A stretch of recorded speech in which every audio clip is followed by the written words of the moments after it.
Hey, I'm John, and this is a tiny book review of In the Shadow of Lightning by Brian McClellan. In the Shadow of Lightning is a story about a man who was a very successful general and politician at a young age. In the very first chapter, there's a kind of enormous mistake that he kind of makes. Well, really, he gets blamed for, and he becomes an outcast. He has to come back to society when his mother is murdered. He has to figure out why she's murdered, and then there's like a war, believe it or not, which breaks out. This whole story happens in a world that has a very hard magic system, very much like a Brandon Sanderson kind of magic system. I know that him and McClellan know each other, which is probably at least part of why that's the case. There's certain types of glass that endow you with supernatural abilities, whether that be physical feats like strength, endurance, healing, mental abilities, even charisma. And then there's also people called glass dancers who can control glass. They can't control the magical glass, just like normal glass. It's kind of like a glass telekinesis, glassinesis, something like that. And then there's a few other different types of people who interact with the glass differently as well.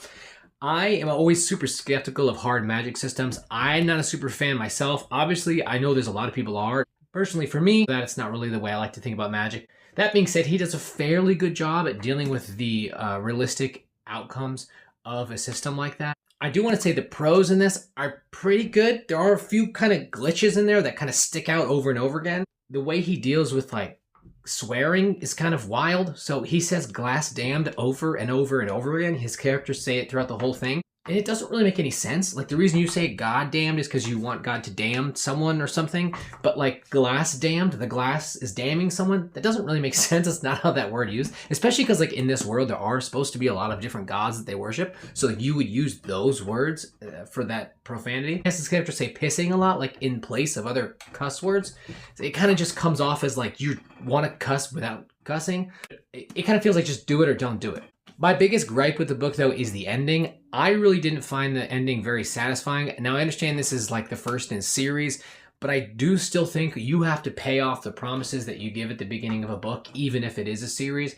You can leave cliffhangers. Obviously, you will leave some kind of cliffhangers, but this doesn't really answer the one question that it promises to answer. I mean, I don't want to give any more spoilers than that, but that's how I feel about it. Also, some of the twists at the end really just felt random rather than like earned and deserved. I rate books on a scale of 1 to 5, 4 and up, meaning I think everybody should read that book. 3 to 4, meaning I think only certain people should read that book. And then anything under 3, I basically think nobody should read that book.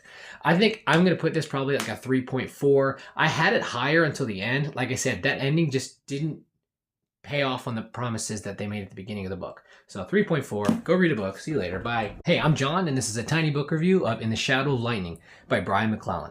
In the Shadow of Lightning is a story about a man who was a very successful general and politician at a young age. In the very first chapter,